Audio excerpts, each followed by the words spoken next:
Okay. Hello, everyone. Welcome to College Football Playbook. This is a new channel. If you're familiar with the BuckeyeHuddle.com crew, I am Marc Givler.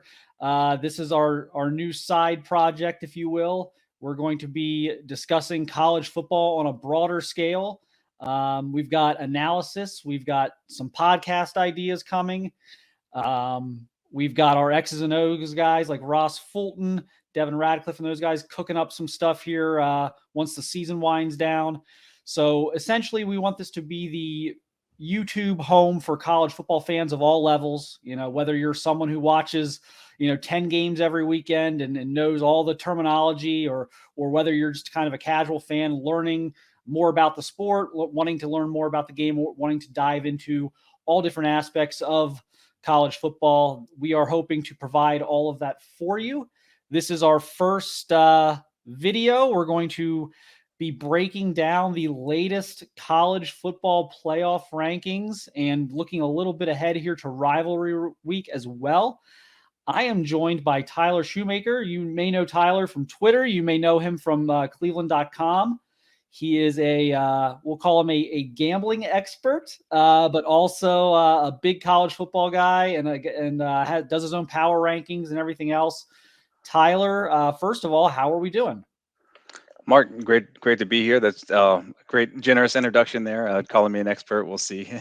This season's gone pretty well, but yeah, I mean, like you said, I'm just a regular college football fan that developed my own proprietary algorithm for coming up with power ratings and rating these teams offensively and defensively. And honestly, that just kind of got born out of curiosity of, I've always watched a ton of college football, and it's like, well, I want to know, we see the rankings, but the difference between ranking and rating is the nuance between those numbers. And, that's always been kind of my curiosity. So I developed my own system, and it's going pretty well so far.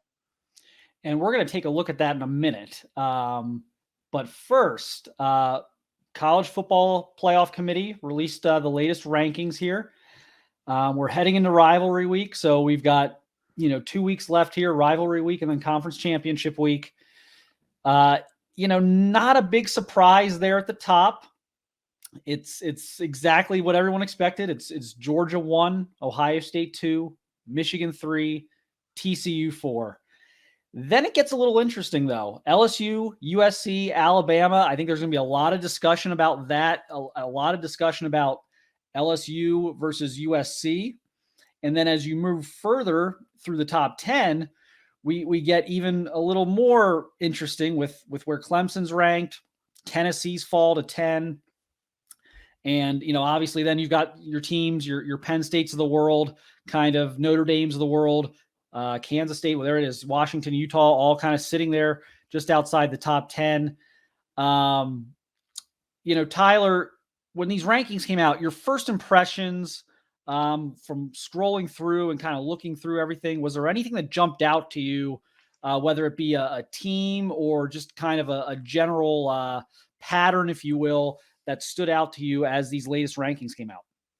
Yeah, I think the two things that were front of mind immediately were Notre Dame being 15, because I think that's huge, not only from the Ohio State lens, but for Clemson as well, because that's their only loss. So when I saw that, I was like, well, maybe Clemson's going to be higher than I think. But then the rankings continue to get unveiled, and then there's Clemson at 8 behind 2-loss Alabama, which to me kind of shows where the committee's at on Clemson. And to be fair, like, I mean, my ratings, which is, I have obviously eyeballs. I've watched a lot of their games. I live in Greenville, South Carolina, so I'm in Clemson country, so I watch a lot of Clemson football.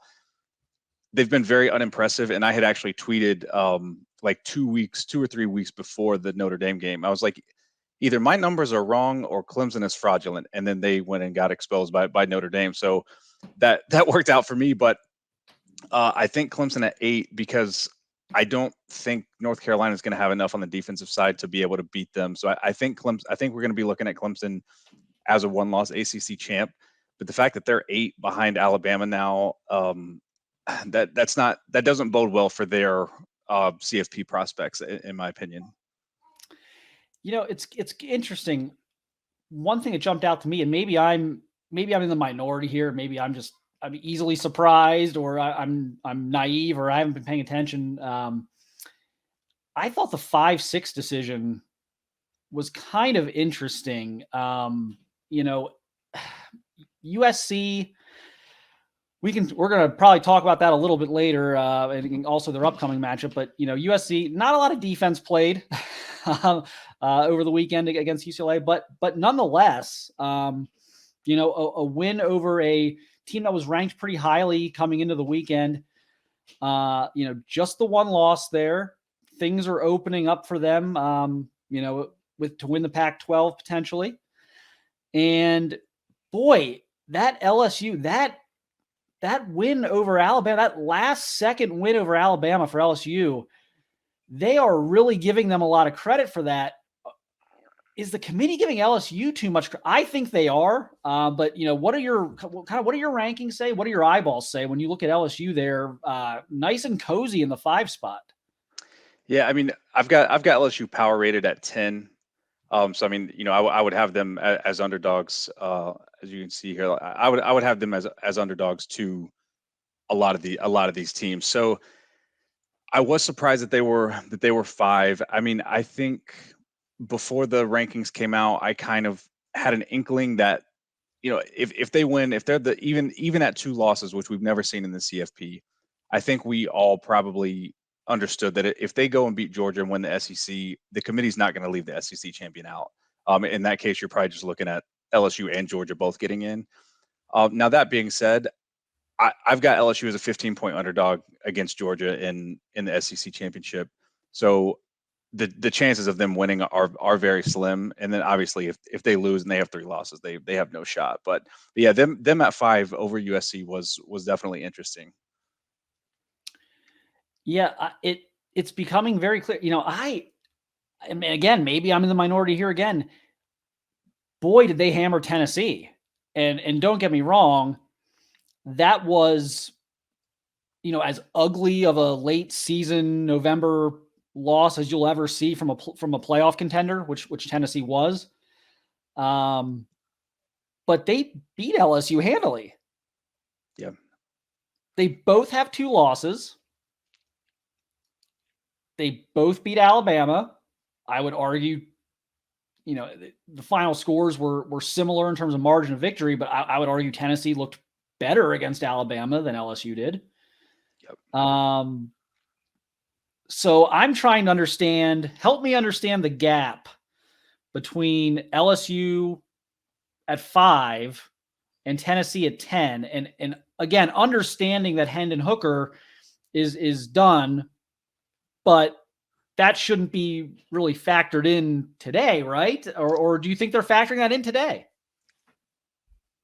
Them dropping to 10 tells me that they probably are. And also, the committee, for all of its inconsistencies that we've seen over the years, the one thing they've been pretty consistent on is really punishing teams for bad, like unforgivable losses. Like, the Ohio State losses of 17 and 18 come to mind. Like, in 2018, Ohio State only had the 1 loss, but it was a bad, unforgivable loss to Purdue. And I think Tennessee dropping to 10 tells me that that's how the committee views this South Carolina loss for Tennessee. Yeah, I think LSU is obviously benefiting from Florida State's kind of reemergence. I think a lot of people, a month ago had kind of written Florida State off as a ranked type of team, and they're shooting up the rankings now. They're into the top 20 now, I believe, right? I think it's somewhere between 15 and 20, I think, on the last list. So I guess that's looking better by the week to the committee, but it's fascinating, watching, again, seeing 2 teams in the same conference with 2 losses that have played each other, and Team A beat Team B easily. Team B is well ahead of Team A. Team B is 1 win away from punching their ticket. They're not gonna fall if they keep winning. They're 2 wins away from punching their ticket. They got to beat Georgia in 2 weeks, but it's fascinating to me. And so, I think this leads into a good question here. Most overrated and most underrated for you, I guess, in this latest release. Who's getting maybe too much credit and who's not getting enough?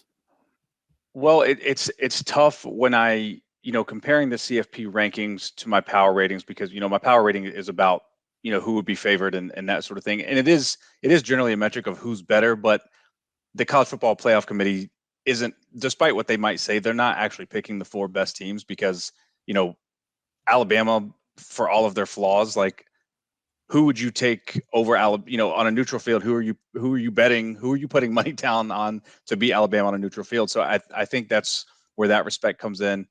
But as far as like the discrepancy between my ratings and the rankings, like TCU, like they keep finding ways to win. So like credit them for that. And from a resume standpoint, like I would argue they probably have the most impressive resume. Their strength of schedule is excellent. So, but from a power rating standpoint, like if TCU does win out, they're going to be major underdogs to whoever they would play in the playoff. And to be honest, I think they'll win this week, but I've got them as underdogs to Kansas State in the potential Big 12 championship game. I've been calling for TCU to lose for a few weeks now, and I keep getting it wrong. I'm not convinced they're going to win this week, but we'll get to that later. But I can't sit here and call them overrated because, and you hit on it perfectly, I think they're not picking the best four. And by the way, nor should they, because when you start when you start talking about best four, now this is completely subjective at this point. I mean, I can make a case for anybody at that point. When you say best four, I can come up with reasons why Penn State's one of the best four, or Notre Dame's one of the best four. It has to be most deserving. Absolutely. No, I totally agree with that. Why are we playing Why are we playing the games? Let's just, in September, let's just all vote on who, let's play a couple of weeks of the season and say, oh, well, those four teams look the best. Let's put them in. I mean, it has to be most deserving. So from that perspective, I can't call TCU overrated. As much as I think they should probably have like 3 losses right now, they don't. They have 0. Yep. And I keep picking them to lose, and I'll sit here again and say they are not going to get through this unscathed. Someone's getting them in the next 2 weeks. Yep. But I'll continue to have egg on my face probably if the last month is any indication, but it has to be most deserving. So I think LSU's the most overrated. I don't think they're the 5th best team. I don't think they're the 5th most deserving team. So I think on both of those metrics, I would have LSU probably closer to, closer to where Tennessee is. Now you get the whole Alabama conundrum there where they beat Alabama there at the last second. And so what do you do with that? I think probably Alabama might be maybe the next most overrated in my opinion. Again, I agree with you. I think if Alabama and TCU played on a neutral field in the college football semifinals, my money would be on Alabama. Yep. But they've lost 2 games. They've damn near lost 3 others. They look like, quite frankly, they remind me a lot of 2015 Ohio State. Yep. Coming off a national championship with all these great players back who were only back because they couldn't go pro. And it just looks like a team that from week to week lacks motivation more than anything. But, so those are teams I look at and say, boy, that's awfully high given what their actual on-field accomplishments are. Oh man, Tennessee's a tough one for me. They got crushed for that loss. It was a terrible loss. I watched half of that game. I got off the Ohio State post-game show, and immediately the guys were telling me, yeah, South Carolina's taking it to Tennessee. I'm like, you got to be kidding me. And I turned it on, and Tennessee, I think, scored like 2 touchdowns right away. And I was like, oh, this is going to flip. And then it didn't. And then South Carolina continued. So, but I don't know. Putting Tennessee behind 2 teams that have the same amount of losses in the same conference, who Tennessee has beaten, one of them handily, seems like a bit of overreaction to me on the Tennessee thing. But I know that's going to be a hot take. A lot of people are going to disagree and just point to the way they lost to South Carolina. And you made a great point. It was very reminiscent of the Ohio State, Iowa, and Ohio State Purdue games a few years ago, where the committee really just said, like, yeah, we might think you're good, but we can't. Like, Yep. you can't lose Exactly. by 31 points to Iowa. Sorry, you just can't. So I think that's what's happening there. I think Penn State's a little undervalued. Yep. If I could point to another team where I'm like, boy, I just don't know. I think, they have 2 losses. The Michigan game's the ugly one there. Yep. That was I know the score was very close at halftime, but it Yeah. didn't feel competitive at the time. It felt like it was only a matter of time before Michigan was going to open that one up, and they did. The Ohio State game was very close for a very long time. That final score was deceiving. Is Auburn some amazing win? No, but they go and beat them on the road, just beat them as badly as anybody else in the SEC is doing. They've beat everybody else in front of them. They have talent. They have some experience at some key positions. I think Penn State's probably a little undervalued. What are do your power rankings agree with any of that? I mean, where do you have them? Yep. I've got Penn State at number 7. So Okay. Wow. I definitely agree. And the metrics would agree with your line of thinking there. I mean, like you said, they got blown out by Michigan, and they really, if you watch that game, they were never really in it. They were just the beneficiary of JJ McCarthy being absolutely wild with the football, which we'll get to here in a little bit. But so that game was bad. They got blown out there, and that score was bad, and it could have been worse. And then the Ohio State game, I mean, they gave Ohio State all they wanted, and they've taken care of business against everybody else. I mean, they just continue. I mean, they murdered Minnesota. They've just continued to kill teams.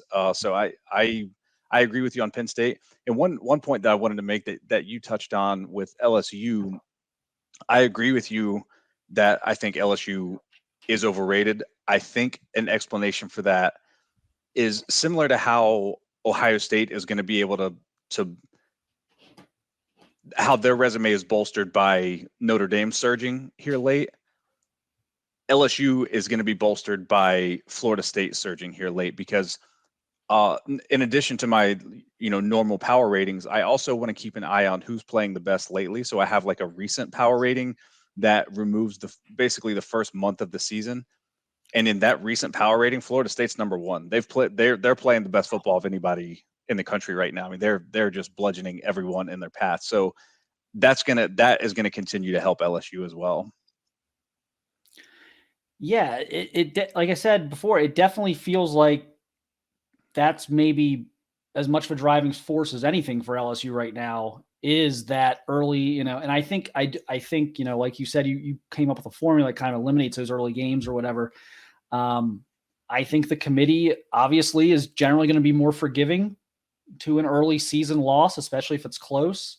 I think you can lose to just about anybody the first couple of weeks of the season. Ohio State looked terrible against Virginia Tech early in the national championship season.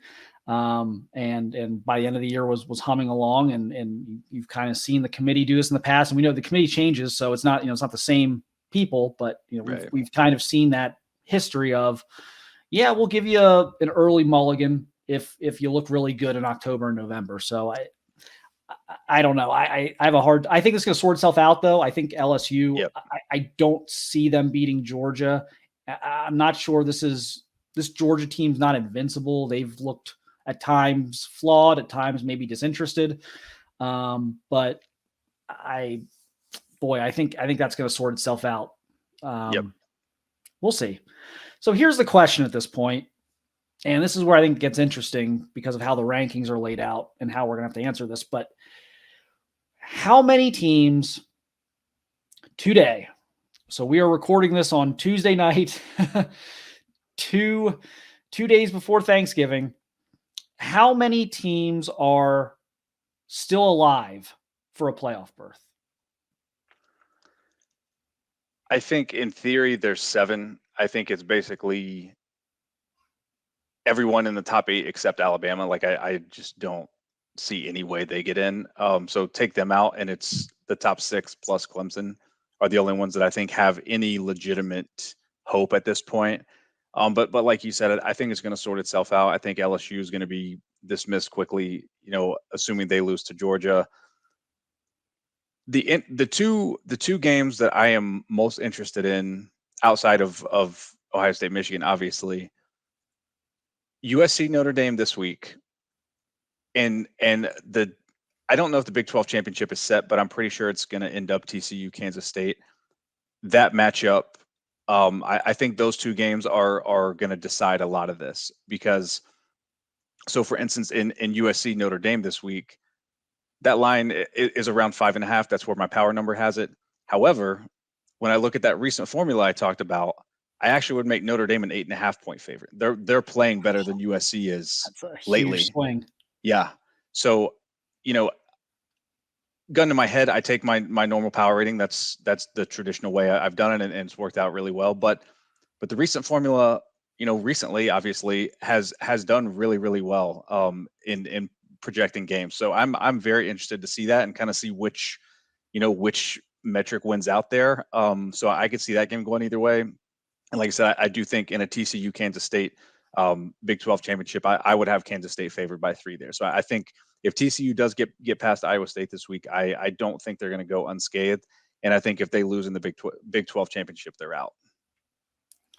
I wish I could sit here and kind of debate you about your initial answer there, but my answer was going to be the exact same thing. It's 7 teams that are still playing for a chance at the playoff, but it's not 1 through 7. It's 1 through 6, and then 8. Clemson, Alabama's done. They're going to get no juice this weekend, no matter what happens in the Iron Bowl, and they're just not going to be able to explain away being the 4th best team in the SEC, and there's really no argument against it. They didn't get to play Georgia, but they played 2 and 3, and they lost. They lost both games. They had they've had a couple other games where they probably should have lost. So I don't know how they would ever get in. No. There aren't enough weeks left in the season for teams to take losses ahead of them to drop. Yeah. It's just we're gonna get almost certainly an undefeated Big Ten champion.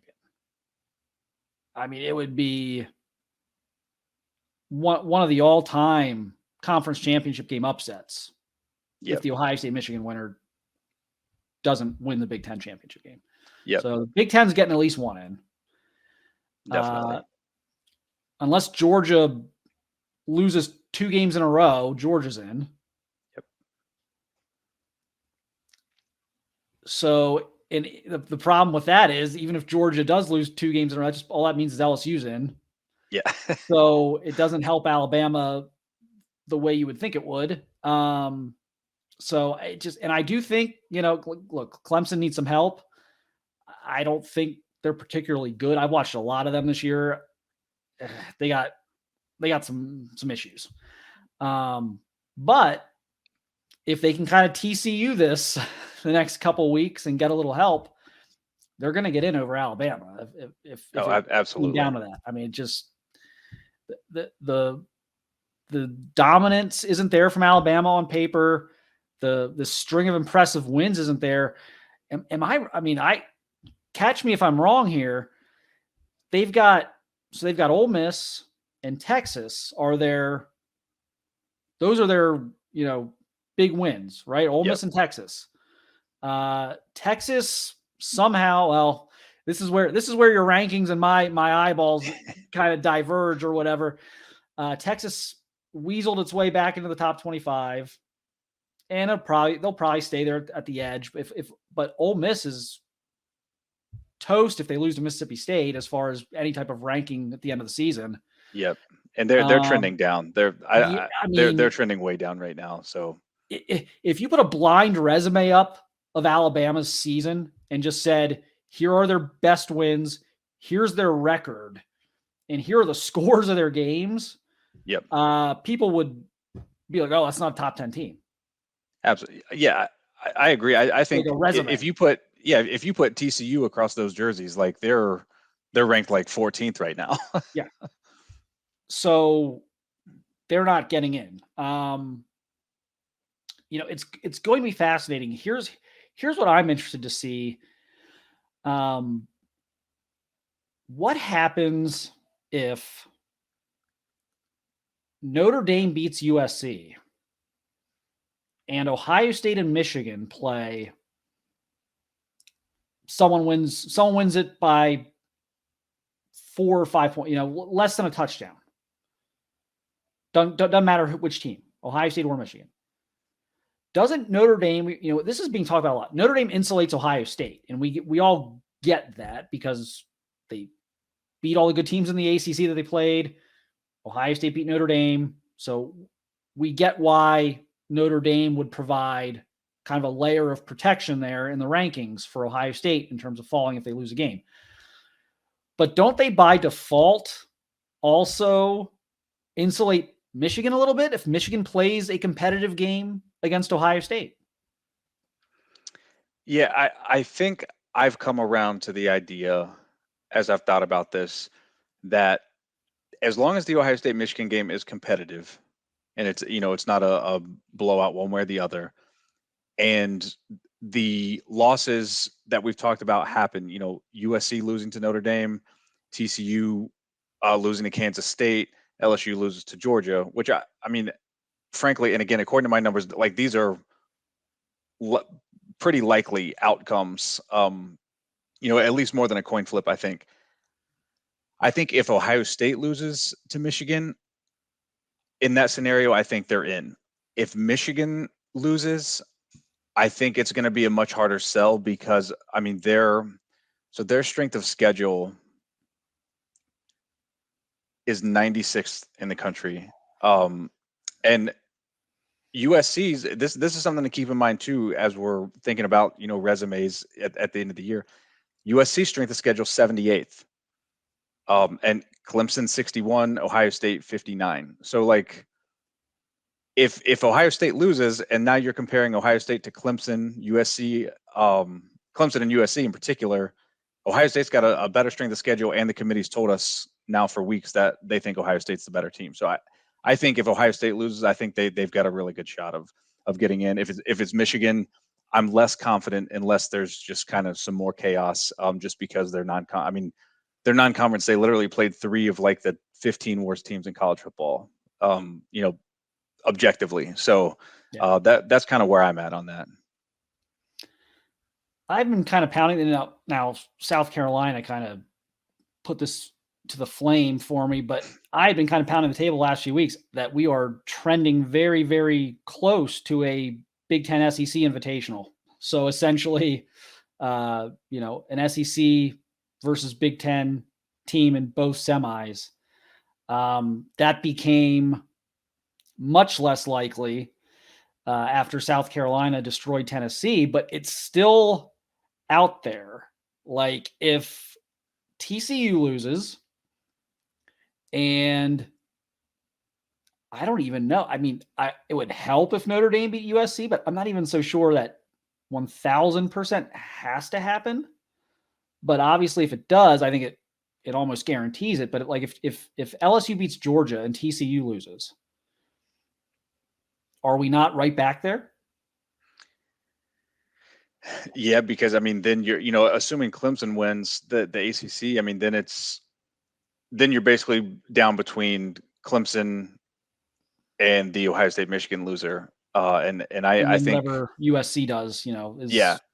And I think based on what the committee has done to this point, and again, obviously the committee doesn't care about my power ratings, but the committee does look at like FPI and similar metrics that, similar tight lines of thinking as that. So they're going to see, it's not the end all be all, but they are going to see like, man, like there is a sizable gap here between these teams. So if their eyeballs are, or in their opinion, if their resumes are similar enough as a tiebreaker, I think a power rating in that scenario could be very useful.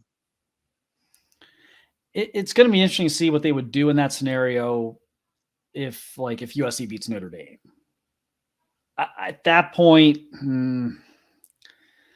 LA market, West Coast eyeballs, and they're one loss very conference champion Caleb Williams, Lincoln Riley. I mean, Yeah. there's a lot of eyeballs to be had by putting them in, certainly. Yeah, and if LSU has beaten Georgia, you can get like the Ryan Day, Lincoln Riley thing. If Ohio State beats Michigan, like that would be, or even the Michigan USC. I mean, the USC coming to the Big Ten angle, even beyond just the Lincoln Riley, Ryan Day, young offensive-minded coaches thing. So that could be obviously a major hurdle. But if USC would lose to Notre Dame, I think it's, and of course LSU has to beat Georgia, which I don't think is going to happen. But at that point, I think it's a virtual certainty. We're getting 2 SEC versus 2 Big Ten. I mean, you're throwing Georgia and LSU in at 3 and 4 probably, or it doesn't really matter. You're putting Ohio State, Michigan winner 1, and you're putting LSU or Georgia 4, and then you're having maybe it's Georgia 2 and Michigan 3 or something like that. But they'll figure it out to make it work. They always find a way. They always do. Yeah, they say they don't, but they certainly do. One thing we haven't even really mentioned. We've talked about USC, Notre Dame, but the Pac-12 is kind of like the Big Ten West right now, where like they don't know who's going to be in the championship. Depending on who that other team ends up being in the Pac-12 championship, like it's not a given that even if USC beats Notre Dame this week, it's not a given that they're going to win the Pac-12 because I think there's 3 capable teams in the mix that can challenge them enough, because their defense is so flawed. Like I think there are 3 capable offenses that could expose that a little bit. Oh yeah, there's some pretty good. We think of the Pac-12 and we think of kind of soft and finesse and things, but there's actually some pretty good power football teams in the Pac-12 I can still consider Oregon a bit of a power team, but obviously they're throwing it around quite a bit as well. But Utah, and it's going to be interesting. I think I don't think the chaos is done in the Pac-12. Like would you be shocked if Oregon State beat Oregon? No, and as a matter of fact, I've already bet Oregon State this week. I promise we didn't talk about this. We didn't talk about Penn State. We didn't talk about anything. I'm doing another show at some point this week where like Oregon State's going to be like one of my best bets this week, because I definitely think they're going to keep it close. And again, looking at my recent ratings, I actually would have them favored. So I like Oregon State. It's in Corvallis. I like them a lot this week. Yeah, I think that's definitely a possibility. I am. Isn't this a type of we're going to wrap this up here in a few minutes, but I want to hit on like 2 more games here for rivalry week, and isn't this a game Matt Campbell wins? Like this, isn't this like the Matt Campbell and I think Matt Campbell's really good. I'm actually not anti Matt Campbell. I'm not a Matt Campbell hater, but he has taken kind of a beating this year in the public perception lane. I mean, this is a guy who, NFL teams were after last year, and is he going to go here? Is he going to go there? He's going to be the top guy for every job opening. And this season has been just a nightmare. They've lost so many close games. Xavier Hutchinson drops a ball against Texas, or they beat Texas. They've had field goal issues, red zone issues. It feels like Matt Campbell has had teams where he's stretched maybe 2 more wins out than he should have. This feels like a team he's lost a couple more than he should have. Yep. But isn't this the game? Like, this just feels like the type of game that I have no earthly reason to actually pick Iowa State, but it just feels like the type of game that Matt Campbell wins. This game and like this Iowa State team kind of reminds me of like a Pat Fitzgerald Northwestern team, where like they don't do anything, but then when you least expect them to do something, they jump up and just wreck someone's season, even though their season has already gone down the drain. So I think that's a good point.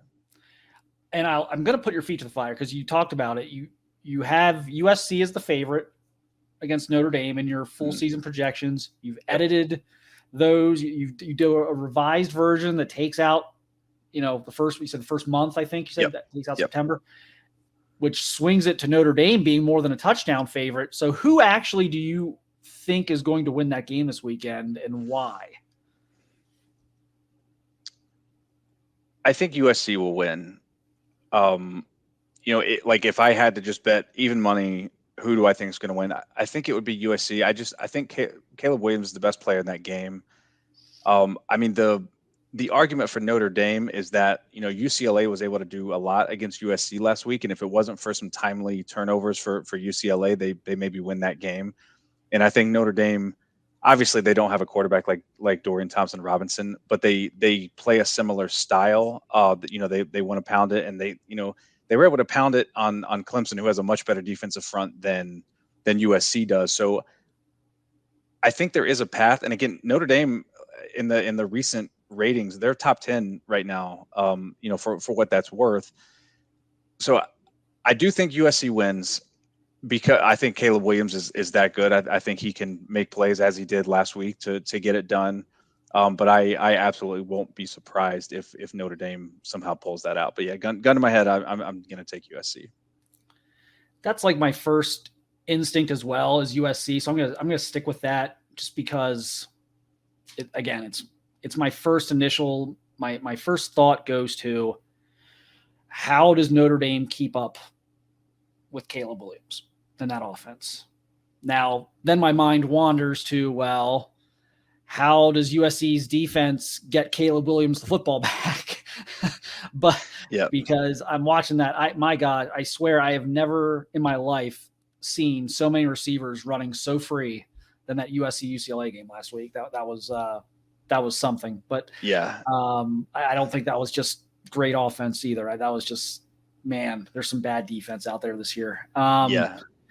But and Notre Dame's offense surprisingly has been better lately, like a lot better than I thought it would be. Yeah, I actually just pulled it up, and again, removing that first month, after they kind of got things worked out, their offense is ranked 14th in my offensive ratings. USC's a 6th, so still better, but I mean, it's not. I think when people think of Notre Dame, because of their early season struggles, I think they just think of this like completely inept like Iowa offense, and it's not that anymore. They've actually figured out who they are. They have an identity, and they've been doing it very well. I mean, ask Clemson.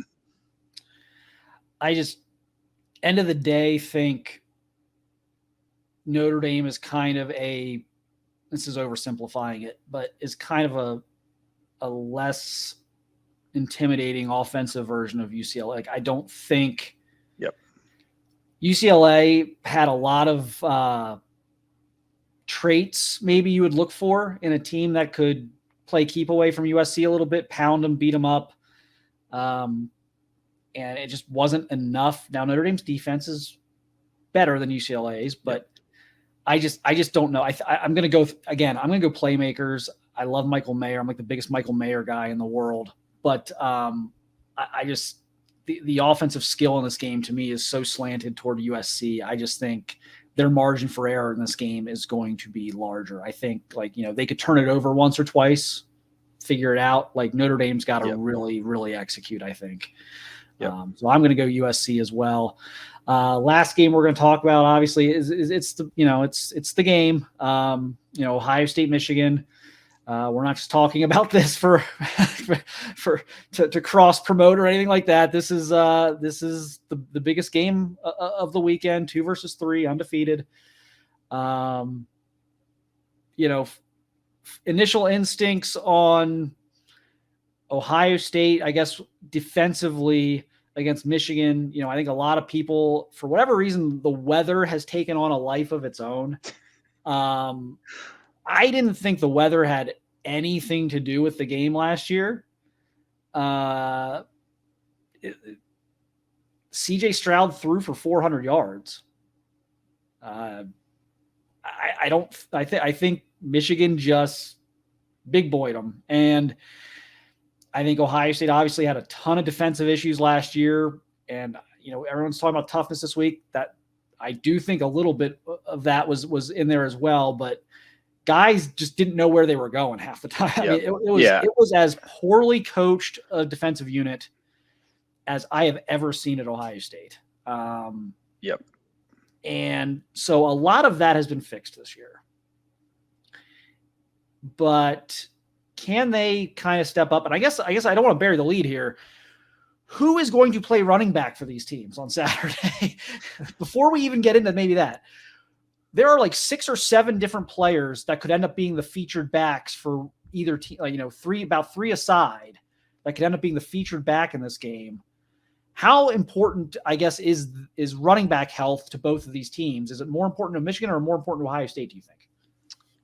I think it's more important to Michigan. I think, especially when you consider, so Michigan's kind of in the same boat where their top 2 guys are also banged up because Donovan Edwards didn't play last week either. I think Ohio State is built more to withstand that. And the way Dallin Hayden's played the last 2 weeks, albeit, Maryland and Indiana are not Michigan, to be clear. But I think he's shown capable. I think he's shown, even though those defenses aren't great, the vision that he showed and the ability to just go north and south really caught my attention because that's something that both Henderson and Williams have really struggled with this year. But ultimately, Blake Corum is the engine that makes Michigan go. Michigan doesn't have nearly the passing game that Ohio State does. I think if Blake Corum, I'm expecting him to play, based on nothing other than like they talk about his competitiveness and his drive. And so I think he's going to try to give it a go. Honestly, that may work out better for Ohio State if he's not 100%, because Ohio State has seen what it looks like when you try to play a great running back that's not healthy. And that's a lot of the reason that Ohio State struggled to run the ball in some of these games, because they're playing very good backs that are not 100%. So just playing Hayden at 100% is an upgrade just because he's healthy. And I think Michigan could potentially run into that same issue. Yeah, it's crazy. I think a lot of people were on the offensive line last week. A lot of Ohio State fans were on their offensive line last week. I did not see – I'm not saying it's been that way all season. I think there have been games where the offensive line needed to play a little bit better. But last week, as good as TreVeyon Henderson has been for nearly 2 years now at Ohio State, he was missing holes. He was missing holes. He was missing the cutback lanes. Dallin Hayden wasn't. And the offensive line didn't just start blocking well because a true freshman came in and they felt, we have to block harder for this guy than we do for, TreVeyon Henderson. That's kind of preposterous. I don't think the film lies on that. I think Hayden was hitting the holes and seeing them better. Yep. And even Ryan Day seemed to acknowledge that after the game. I'm on Twitter mid-game, like, I can't believe they're playing Henderson like every snap. Like, you have to put in Hayden. That was mind-blowing.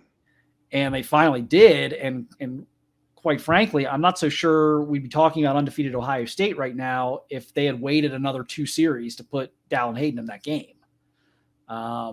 It's such an interesting thing because on one hand, you have Ohio State. Will they?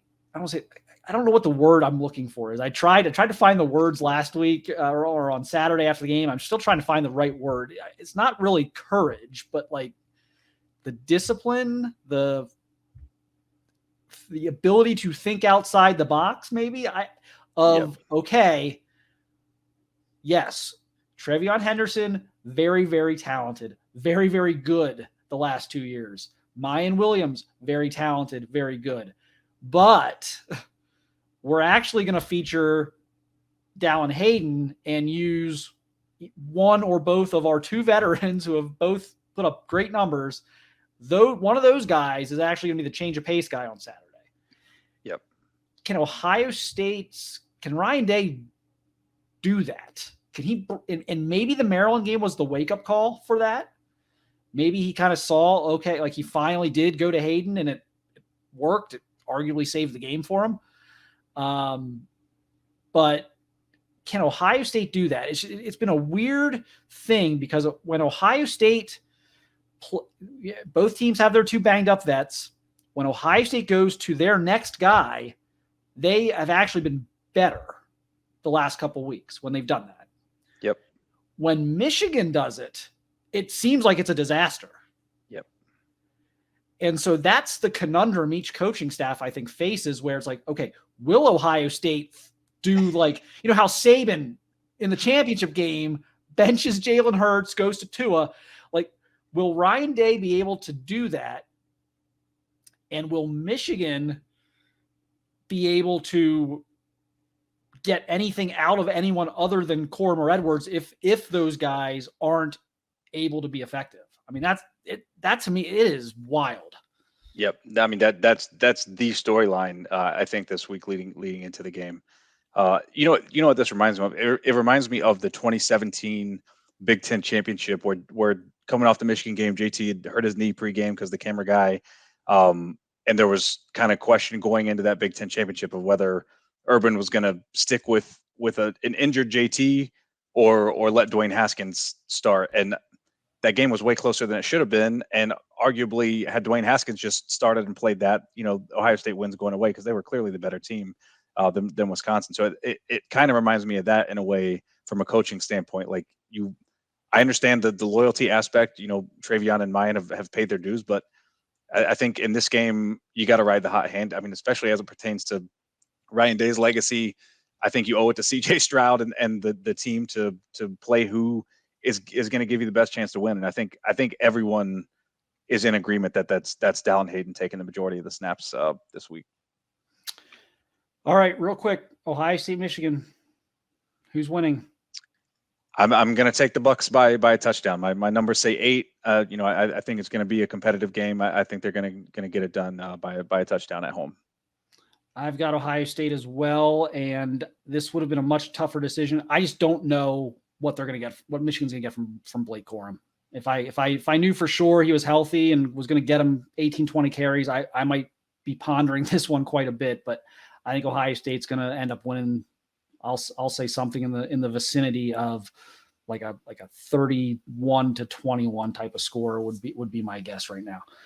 All right, everyone. Appreciate everyone tuning in. We're going to do a lot more of this moving forward. We got some other exciting stuff coming on the channel. X's and O's type breakdowns. I'm going to see a lot of Tyler on here. Him and I will be doing a lot of college football breakdowns. But appreciate this. Leave some comments below and some feedback for us. We can be better next time. But thanks for checking us out, and we'll see you soon.